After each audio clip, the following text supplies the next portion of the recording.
My name is Michael Brass. I work as an IT Senior Systems Administrator at a company called Amadeus Capital Partners, which is essentially a private equity financial company that invests in startup IT technology companies.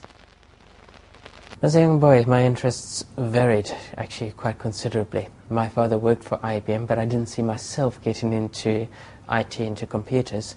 I was very interested in geography, which moved then into history, and from history I looked further back into the past, into the archaeology. My goal and ambition when I was there at school was to do history and archaeology, because I was extremely good at history in school. But what I didn't know was how to take that as a career. I knew that's what I wanted to study, and I knew it could be done for 3 to 4 years, but I didn't know how to take it from there. And I just figured I would follow my interests, I would follow my heart and do what I wanted, and when I got the experience of the university system, then I would know how to move on from there. When I got into university, it was a dream come true.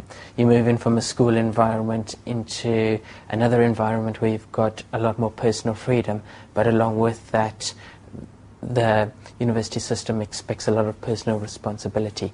You expect it to produce the work, you expect it to obviously have fun, be yourself, express yourself, and just get involved within the departments that you happen to be studying in.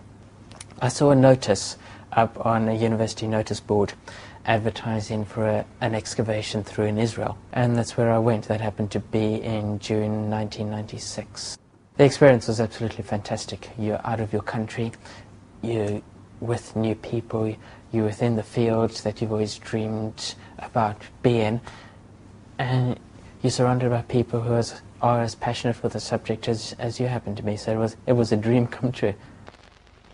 My interests when I was back at the university were in early modern humans, but there were limited jobs available, so that is always a particular problem. And then my father decided he was not going to fund any postgraduate study.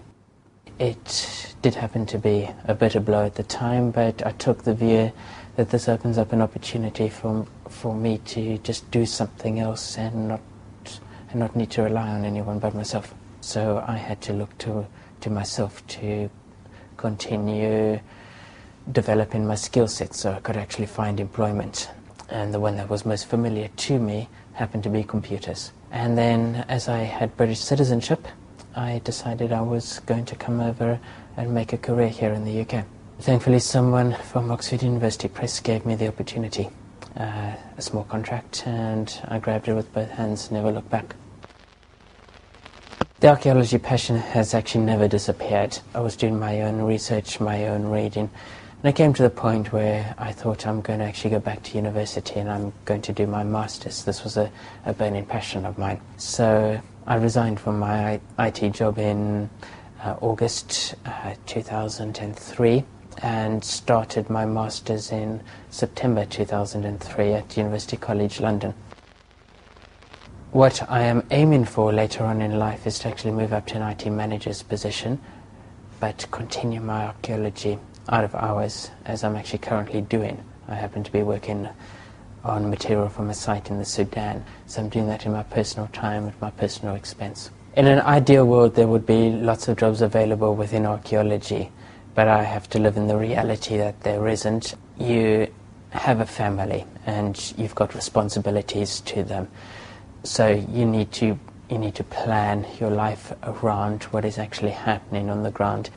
And to me that is actually doing my IT on a day-to-day basis, which I am passionate about. It is very rewarding, and you have a well-rounded life by having interests, whether it's tennis, cycling or other sport. For me it happens to be my archaeology out of hours.